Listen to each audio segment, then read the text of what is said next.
Yang kedua, teori dari Arab, bahwa Islam Indonesia itu berasal dari Arab, dikemukakan antara lain oleh Thomas Walter Arnold, kemudian juga oleh Buya Hamka dalam bukunya Sejarah Umat Islam. Itu ada dua bentuk, ada yang satu buku full mulai dari zaman Nabi sampai Islam Indonesia, ada yang dipecah-pecah jadi 4 jilid. Sejarah Islam Indonesia sendiri, sejarah zaman Nabi sendiri, sejarah dinasti Umayyah, Abbasiyah, Utsmaniyah sendiri. Teori ini mengatakan Islam sudah ada di Indonesia sejak abad 7, yaitu tahun 600-an Masehi. Yang menyebarkan Islam di Indonesia adalah orang-orang Arab, khususnya Arab yang dari Yaman, Arab bagian selatan Yaman. Kita nyebutnya Hadramaut. Profesi mereka adalah pedagang. Profesi mereka pedagang. Jadi kalau teori dari India yang menyebarkan Islam di Indonesia itu raja, penguasa plus aliran tasawuf. Sementara teori dari Arab yang menyebarkan Islam di Indonesia adalah pedagang. Karena pedagang pada saat itu kebanyakan tidak bawa istri. Orang Arab nggak bawa istri di sini. Maka dia nikah dengan pribumi. Ini bedanya orang Arab dengan Cina kotor. Kecuali sebahagian golongan Arab, yaitu yang di sini disebut dengan sayyid. Kalau di bagian lain itu disebut syarif. Ada bedanya sayyid dengan syarif.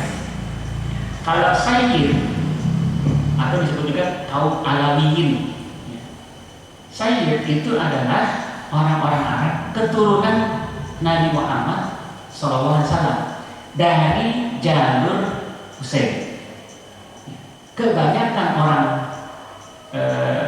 Arab di Indonesia yang ngaku keturunan Nabi itu keturunan Husain. Husain ini anaknya Ali bin Abi Thalib yang nikah dengan Fatimah, dan Fatimah itu anak Nabi. Banyakan keturunan Husain. Sementara Syarif pernah menguasai Haramain, Mekah dan Madinah, sampai kemudian digantikan oleh kerajaan Saudi Arabia, pendirinya Ibnu Saud. Saudi itu Ibnu Saud, ya. Itu dia mendongkel kekuasaan Syarif Husain. Ya, Syarif Husain, Syarif itu berarti keturunan Nabi jalur Hasan. Jadi cuma ada dua turunannya, kalau nggak Hasan Husain. Cuma di Indonesia yang Hasan lebih sedikit, ada tapi sedikit, kebanyakan Husain.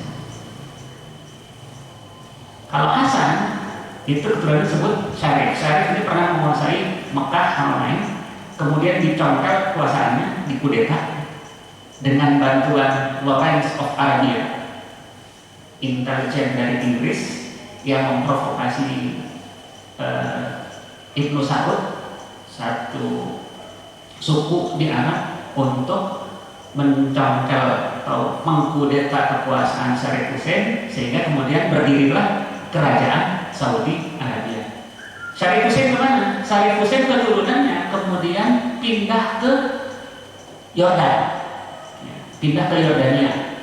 Sama Inggris dikasih Yordania itu karena sudah punya jajahan Inggris. Dikasih Yordania sebagai tanah untuk keturunan Syarif Husain ini berkuasa di sana. Sampai sekarang itu Raja Yordania keturunan Syarif Husain yang tadinya menguasai Haramain, Mekah dan Madinah. Jadi kalau Sayyid itu keturunan Husain, kalau Syarif itu keturunan Hasan. Nah, orang Arab umumnya pedagang. Orang Arab bukan hanya keturunan Nabi saja, mayoritasnya bukan keturunan Nabi bahkan. Mayoritas orang Arab itu pedagang, walaupun ada juga yang petani kurma. Kalau pedagang ini ke luar negeri berlayar sampai ke negeri Cina, ada yang lewat jalur darat, itu disebut dengan jalur sutra. Ada yang lewat laut, ini disebut dengan jalur emas. Kebanyakan kita hanya kenal jalur sutra, yaitu perdagangan dari Cina sampai ke Eropa melalui daratan. Komoditas perdagangan yang paling banyak diperjualbelikan adalah sutra, maka disebut dengan jalur sutra.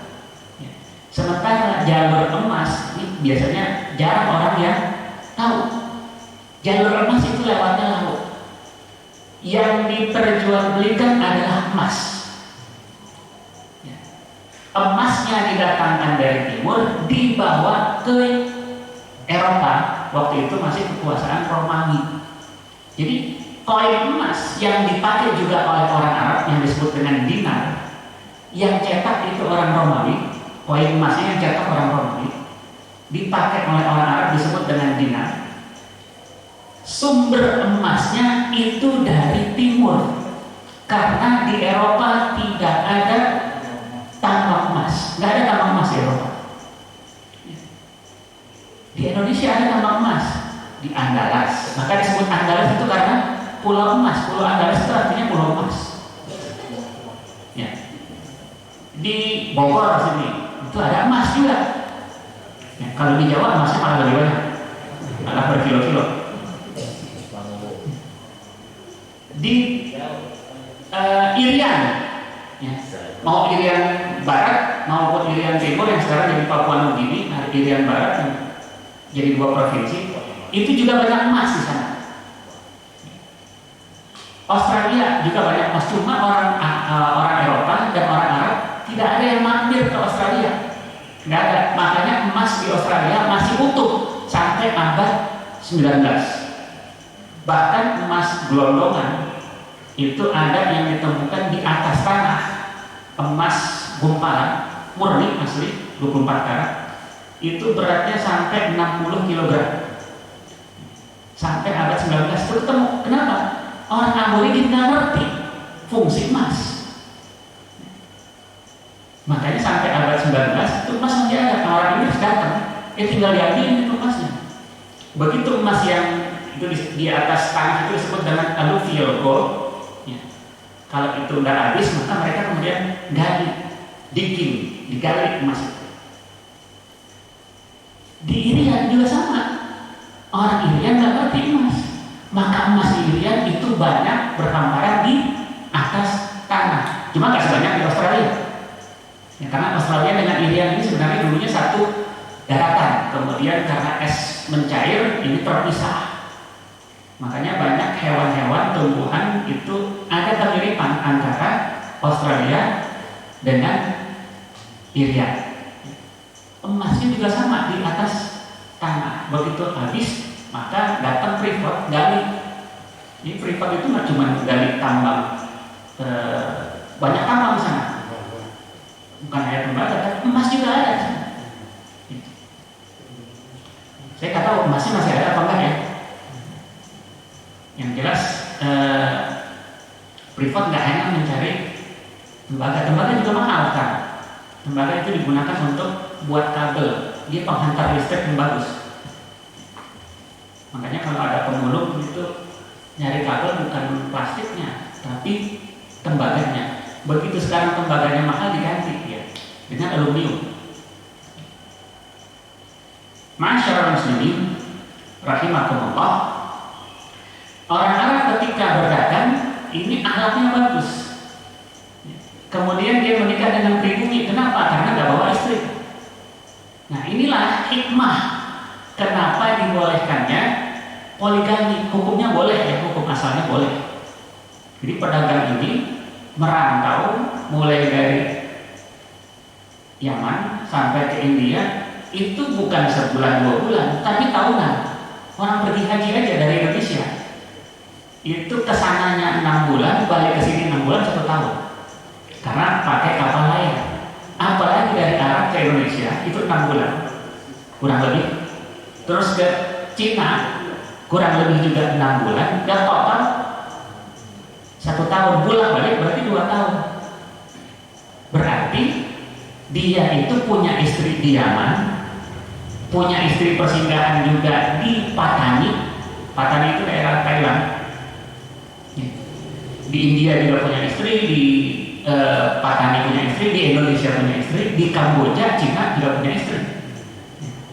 Jadi boleh sampai 4, cuma beda-beda tempat. Jadi kalau mau nikah ya itu, ya, jangan di satu tempat. Pedagang itu di tempat kota yang dia hampiri ada istrinya. Nggak mungkin istri di sana dibawa ke sini, belum tentu juga mau. Kalau mau, dia juga berat dengan anak-anaknya yang mungkin masih kecil. Inilah yang menyebabkan tersebarnya Islam, yaitu datangnya orang Arab sebagai pedagang nikah dengan pribumi. Biasanya orang pribumi di Indonesia suka dengan orang asing karena dianggap levelnya lebih tinggi. Apalagi waktu itu orang pribumi Indonesia kebanyakan Hindu, yang di dalam agama Hindu itu ada kasta. Kasta itu pemisahan sosial, pembedaan sosial. Jadi ada kasta Brahmana, ini kasta yang paling tinggi, yaitu ahli tentang agama. Kemudian ada kasta Satria, yang kedua, yaitu bangsawan dan raja. Ada kasta Waisa, para pedagang, dan ada kasta Sudra, rakyat biasa. Dan ada lagi kasta yang di luar 4 tadi.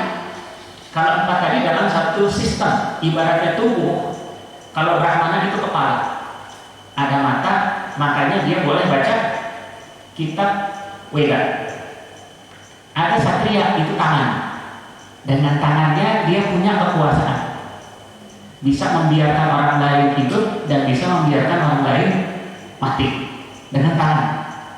Ada Waisa, perut. Jadi pedagang itu urusannya perut. Ada kasta Sudra, kaki.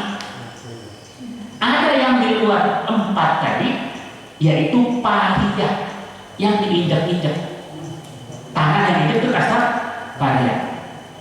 Nah, kebanyakan kasta Sudra, kasta Pahiyah nikah dengan orang Arab, masuk Islam. Kenapa? Levelnya naik. Nggak jadi orang paling bawah, minimal jadi sama dengan Waisa. Nah, pedagang. Apalagi kalau misalnya mereka nikah dengan raja atau keturunan raja, ya, kastanya naik lagi jadi Satria. Kalau nikah dengan ulama, berarti naik lagi kastanya. Kalau di dalam agama Hindu itu Brahmana. Cuma kalau dalam Islam kan tidak ada kasta, tidak ada kasta. Inna akramakum indallahi atqakum. Sesungguhnya yang paling mulia di antara kalian di sisi Allah adalah siapa di antara kalian yang paling bertakwa. Orang boleh klaim, saya orang Islam, saya orang beriman, saya orang bertakwa, tapi itu bisa dinilai iman, takwa dengan Quran. Kalau orang Islam itu bisa dinilai dari rukun Islam, dia mengerjakan rukun Islam apa enggak. Kalau dia mengaku Islam tidak sholat, ya mengaku Islam tidak sholat. Nabi mengatakan al-farqu bainal muslim wal kufr tarkus sholat. Yang membedakan Islam dan kafir adalah sholat. Ngaku sholat, mengaku muslim nggak sholat, hakikatnya dia kafir. Cuma kafir ini kan ada 2, ada kafir i'tiqadi, ada kafir amali. Kalau dia muslim tidak sholat dengan alasan malas, nggak ada waktu, maka dia kafir amali. Nah, kalau muslim tidak pernah sholat, dia kafir amali. Perbuatannya sama dengan orang kafir. Kalau ada orang muslim tidak sholat dengan alasan, ya, sholat itu bukan kewajiban, dengan alasan sholat bukan kewajiban, apalagi dia pakai dalil wa'bud rabbaka hatta ya'tiyakal yaqin, sembahlah Tuhanmu sampai kamu yakin. Saya sudah yakin, jadi nggak perlu lagi sholat, cukup dengan eling misalnya. Maka dia kafir i'tiqadi, akidahnya kufur, akidahnya kufur. Oleh karena itu orang yang seperti ini tidak ada kewajiban kita untuk mensolatkan. Kalau dia tidak sholat dengan alasan sholat bukan kewajiban, maka dia kafir i'tiqadi, walaupun statusnya orang menganggap dia muslim, tapi hakikatnya dia kafir i'tiqadi, akidahnya kafir.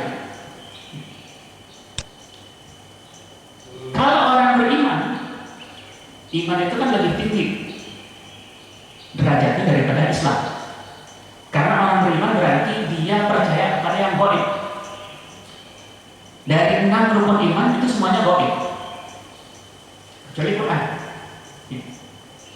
Iman pada Allah gaib, karena tidak ada di antara kita yang pernah melihat